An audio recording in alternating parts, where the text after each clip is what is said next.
नमस्कार उज्जैन, मैं हूं आपके साथ इशिका यादव। आप देख रहे हैं न्यूज का 13 दिसंबर मंगलवार दोपहर का बुलेटिन। तो चलिए देखते हैं शहर की कुछ खास खबरें।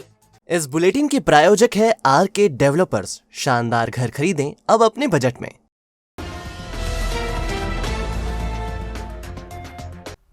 घटिया के राधा स्वामी सत्संग के पास रहने वाले एक युवक की करंट लगने से मौत हो गई। खेत पर सेटिंग वायर में खेत मालिक ने करंट छोड़ रखा था।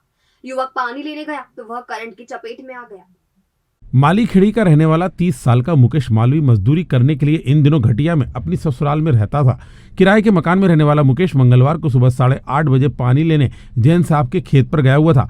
यहाँ सेंटिंग वायर में खेत मालिक ने करंट छोड़ रखा था। पानी भरते समय मुकेश को करंट लगा और वह वहीं चिपक गया। उसकी चीख सुनकर लोग मौके पर पहुंचे और उसे उपचार के लिए उज्जैन अस्पताल लाया गया। यहाँ डॉक्टरों ने उसे मृत घोषित कर दिया।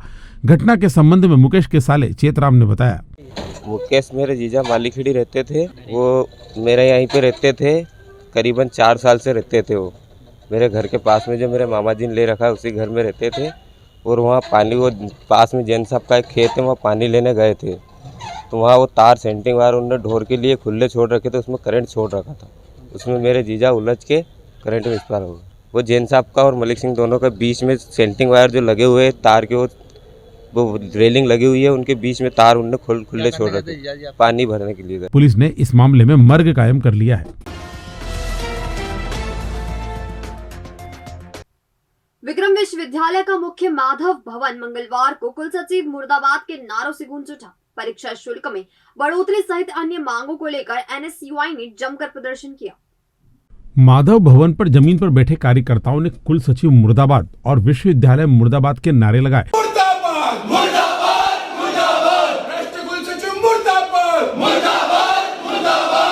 भ्रष्ट कुल सचिव इस्तीफा दो, कुल सचिव इस्तीफा दो के नारों को देखकर लोग रुक गए।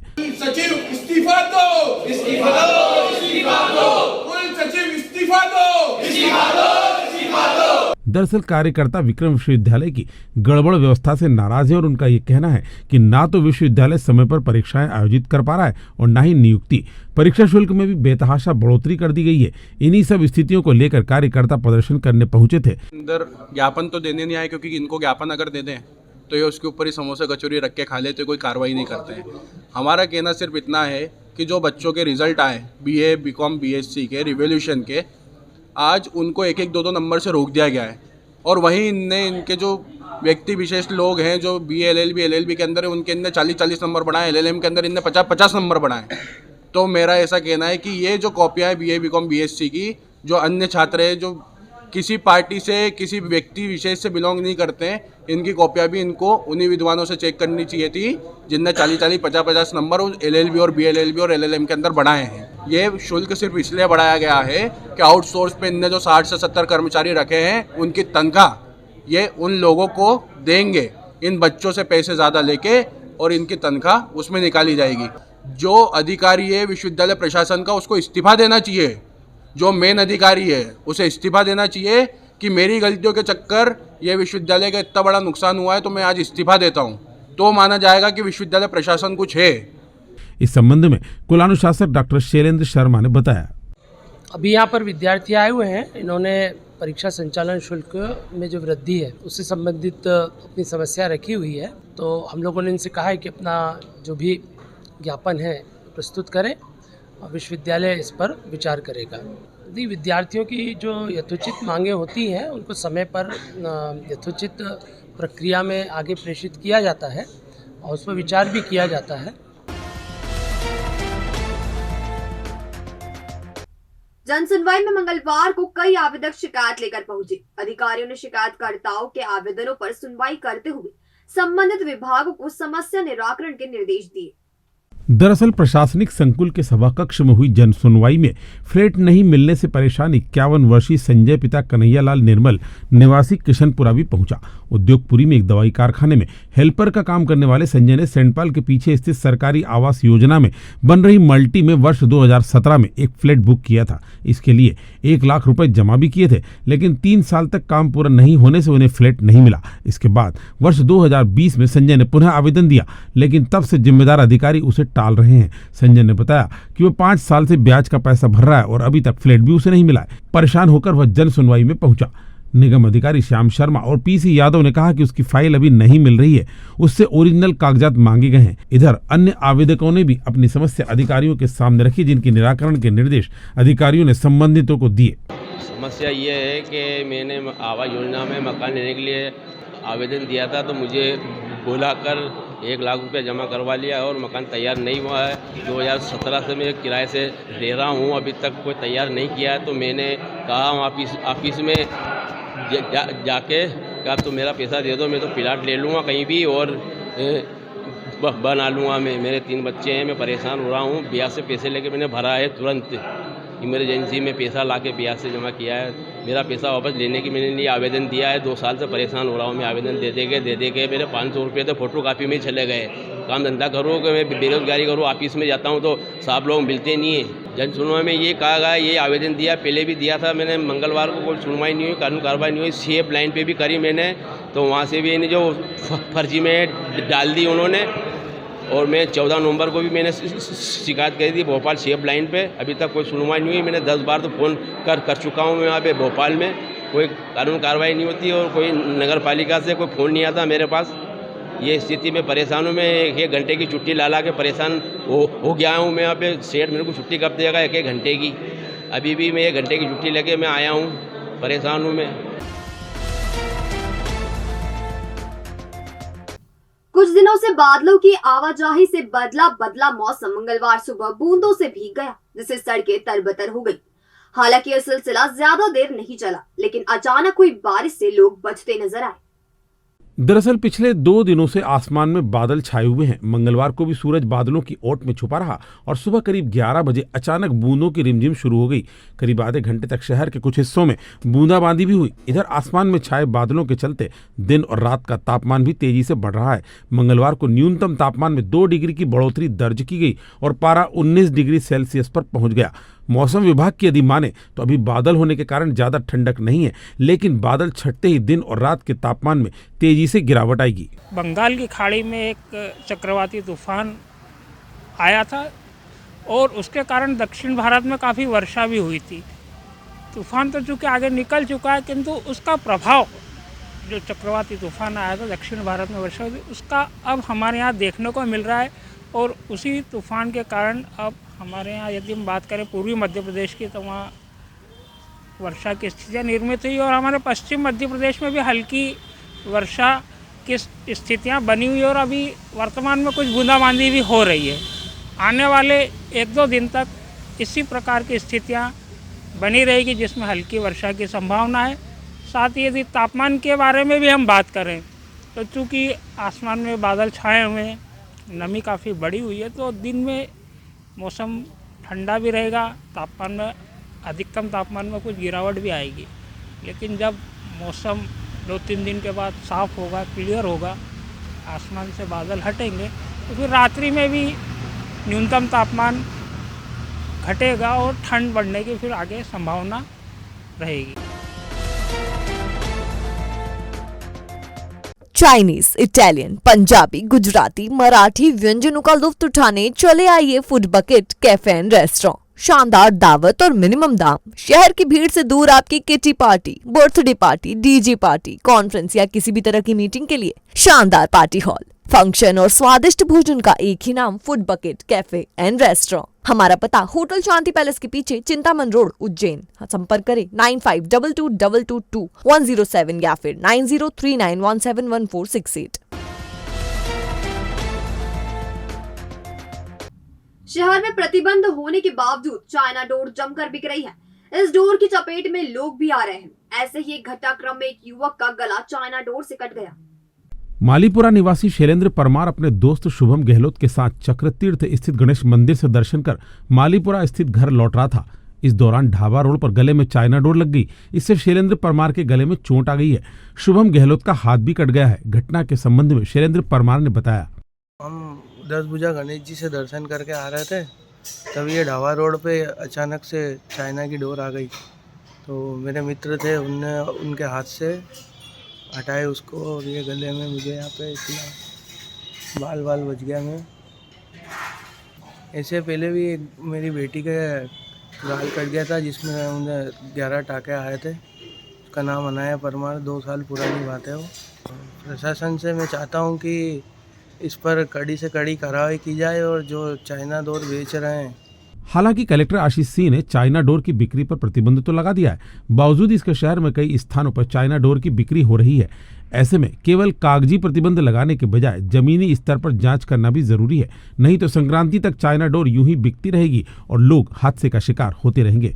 यहाँ हम आपको ये बता दें कि पिछले साल 0 पॉइंट ब्रिज पर एक छात्रा की गर्दन चाइना डोर से कट गई थी और उसकी मौत हो गई थी। श्री महाकालेश्वर नगरी में 5 दिवसीय संत सम्मेलन का आगाज मंगलवार को हो गया। सामाजिक न्याय परिसर से संत महंतों की पेशवाई निकली। जगह जगह पेशवाई का स्वागत किया गया। संत सम्मेलन के दौरान रामकथा व रासलीला भी होगी। स्वामी अखंडानंद जी की स्मृति में यह आयोजन चारधाम मंदिर के पीठाधीश्वर स्वामी शांति स्वरूपानंद जी महाराज के सानिध्य में हो रहा है। 5 दिवसीय इस आयोजन को सिंवत्सर 2028 की तैयारी के तौर पर भी देखा जा रहा है। पेशवाई में संत महंत बग्घी में सवार होकर शहर में निकले। मार्ग में जगह जगह संतों का पुष्प वर्षा कर स्वागत एवं अभिनंदन किया गया। कलश यात्रा भी पेशवाई के साथ निकली। शहर के प्रमुख मार्गों से होती हुई पेशवाई और कलश यात्रा चारधाम मंदिर पहुंची। यहाँ एक बार फिर संतों का सत्कार किया गया। 5 दिवसीय इस संत सम्मेलन में रोजाना अलग अलग आयोजन होंगे। इस दौरान रामकथा भी सुनाई जाएगी और श्री कृष्ण के जीवन का सार समझाने के लिए रासलीला का आयोजन भी किया जाएगा। यात्रा के संबंध में भगवान बापू ने बताया, आज से 5 दिवसीय संत सम्मेलन का कार्यक्रम प्रारंभ हो रहा है। हमारे चारधाम मंदिर उज्जैन के पीठाधीश्वर परम पूज्य महामंडलेश्वर स्वामी शांति स्वरूपानंद जी महाराज श्री ने यह विशाल संत सम्मेलन हमारे दादा गुरुजी के पुण्यतिथि के अवसर पर रखा है और इसको अर्ध कुंभ जैसा रूप देने का प्रयास किया गया है। उसी की आज ये भव्य पेशवाई निकल रही है, कलश यात्रा है। इसमें कई देश के महामंडलेश्वर आए हैं। विधायक पारस जैन भी शोभा यात्रा में शामिल हुए। उन्होंने बताया, आज से पेशवी 13 तारीख से आज से पेशवी चालू हो गई है और पेशवी में बड़े बड़े संत भी हैं। मैं उज्जैन की जनता से अपील करता हूं कि इस पेशवी में भी शामिल हो और जगह जगह जो पेशवी जिन मार्गों से प्रमुख मार्गों से होती हुई निकल रही है भव्य स्वागत करें, क्योंकि ये उज्जैन की शान का सवाल है। मिनी सीएस के रूप में इस मार्ग को बनाना है और संत सम्मेलन में ज़्यादा से ज़्यादा लोग इसमें शामिल हो। धन्यवाद। बहरहाल 5 दिन तक उज्जैन में संतों का समागम रहने वाला है और उज्जैन वासी उनके सानिध्य का लाभ उठा सकते हैं। महिदपुर के पिपलियानाथ में बाइक सवार एक किसान को डंपर ने टक्कर मार दी। किसान की उज्जैन अस्पताल में मौत हो गई। पुलिस ने अज्ञात डंपर चालक के खिलाफ मुकदमा दर्ज कर लिया है। 55 साल के कैलाश चौधरी पिता गिरवर चौधरी गांव में दूध देकर बाइक से खेत पर जा रहे थे। खेड़ा खजूरिया और जवासिया के बीच डंपर ने उनकी बाइक को टक्कर मार दी। बुरी तरह से घायल कैलाश को उपचार के लिए महिदपुर अस्पताल ले जाया गया। यहां से उज्जैन जिला चिकित्सालय रेफर कर दिया गया। उज्जैन में कैलाश चौधरी की मौत हो गई। घटना के संबंध में दामाद चेनालाल चौधरी ने बताया, पिपलियानाथ महिदपुर तहसील में पिपलियानाथ जवासिया और खेड़ा खजूरिया के बीच में ये गांव से दूध नाप के खेत पे रह रहे थे। वहाँ पे खेत पे आ रहे थे, उधर से डंपर आया तो कोई ये बाइक से जा रहे थे दूध नाप के घर पे, तो वहाँ पे घटना हुई। खेती का काम करते थे और भैंस का दूध नापने के लिए गांव में गए थे। ये खेत पे रहते हैं। उनके परिवार में 2 पुत्र है और 1 पुत्री है। हाँ सर, थाने में दे दी होगी। हम तो ऐसे कैसे आ गए थे रात में ही। कैलाश के परिवार में 2 पुत्र और 1 पुत्री है। फिलहाल पुलिस ने पीएम के बाद शव परिजनों को सौंप दिया है। सर्द रात में 17 दिसंबर को एटलस चौराहे पर शायरी और नगमों की महफिल सजेगी। जज्बा सोशल फाउंडेशन के ऑल इंडिया मुशायरे में देश भर के नामी शायर अपने कलाम पेश करेंगे। मुशायरे में महिलाओं के बैठने की व्यवस्था पृथक से की गई है। मुशायरे में बरेली के प्रोफेसर वसीम बरेलवी, देवबंद के डॉक्टर नवाज देवबंदी, डॉक्टर नदीम शाद देवबंदी, रामपुर के शहजादा गुलरेज, ताहिर फराज, मुंबई के राजेश रेड्डी, चंदेरी के असरार चंदेरवी, मालेगांव के अल्ताफ जिया, भोपाल के विजय तिवारी, डॉक्टर मेहताब आलम, रुड़की के अल्तमश अब्बास, कासगंज के हाशिम नोमानी, दिल्ली के आदिल रशीद, चंदोसी के चिराग शर्मा, लुधियाना के वरुण आनंद, सहारनपुर के काशिफ रजा, नागपुर के कुणाल दानिश, उज्जैन के इकबाल परवाजी, अलीगढ़ की मुमताज नसीम और इंदौर की शबाना शबनम शायरी और नगमों की प्रस्तुति देंगे। मुशायरे की निजामत उज्जैन के डॉक्टर शादाब अहमद सिद्दीकी करेंगे। शमाए महफिल के मेहमान खास विधायक पारस जैन, कांग्रेस के पूर्व प्रदेशाध्यक्ष अरुण यादव रहेंगे।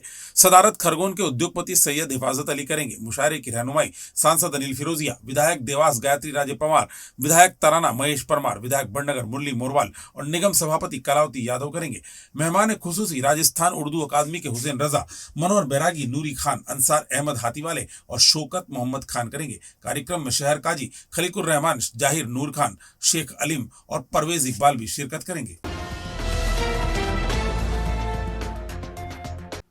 अखिल भारतीय क्षत्रिय महासभा की प्रांतीय कार्यकारिणी के निर्वाचन 25 दिसंबर को होंगे। उज्जैन के राजेश सिंह कुशवाहा और टिमरनी के विजय सिंह चौहान निर्वाचन अधिकारी नियुक्त किए गए हैं। भोपाल में होने वाले प्रांतीय अधिवेशन में प्रांतीय कार्यकारिणी का निर्वाचन होगा। महासभा के राष्ट्रीय कार्यकारी अध्यक्ष सुरेंद्र सिंह तोमर ने राष्ट्रीय उपाध्यक्ष अंगद सिंह भदौरिया व भेरू सिंह चौहान की अनुशंसा पर महासभा के राष्ट्रीय महामंत्री राजेश सिंह कुशवाहा उज्जैन एवं विजय सिंह सावनेर टिमरनी को निर्वाचन अधिकारी नियुक्त किया है। निर्वाचन अधिकारी राजेश सिंह कुशवाहा ने बताया कि निर्वाचन प्रक्रिया सुबह 10 बजे शुरू होगी। 10:20 से 11 बजे तक डेलीगेट एवं आजीवन सदस्यों की सूची जमा होगी। 11 बजे से 11:30 बजे तक प्रदेश अध्यक्ष, महामंत्री, उपाध्यक्ष, मंत्री, संगठन मंत्री, प्रचार मंत्री, कार्यालय मंत्री एवं कोषाध्यक्ष तथा प्रदेशाध्यक्ष युवा व महिला विंग के लिए नामांकन भरे जाएंगे। 11:30 बजे से 12 बजे तक नामांकन पत्रों की जांच होगी और 1 से अधिक नामांकन मिलने पर मतदान कराया जाएगा। श्री जी हॉस्पिटल उज्जैन शहर के लिए चिकित्सा जगत में नई सौगात। सर्व सुविधा युक्त अस्पताल जहां आधुनिक मशीनों और अनुभवी डॉक्टर्स द्वारा किया जाता है उपचार। घर जैसे वातावरण में सभी बीमारियों का इलाज नॉमिनल शुल्क में। स्वास्थ्य समस्याओं के बेहतर उपचार के लिए एक ही नाम, Shri ji hospital. Director Sachin Thakur, director Virendra Singh Rajput, director Sandeep Anjana के नेतृत्व में हॉस्पिटल का संचालन होता है। हमारा पता 1 देसाई नगर, विक्रम मार्ग, फ्रीगंज, उज्जैन। संपर्क 0734495086 या 9827273232। तो आपने देखा हमारा आज का बुलेटिन। ये आपको कैसा लगा? इसका फीडबैक हमें हमारे कमेंट सेक्शन के जरिए जरूर दीजिएगा। कल फिर मुलाकात होगी इसी समय नए बुलेटिन के साथ। तब तक के लिए नमस्कार।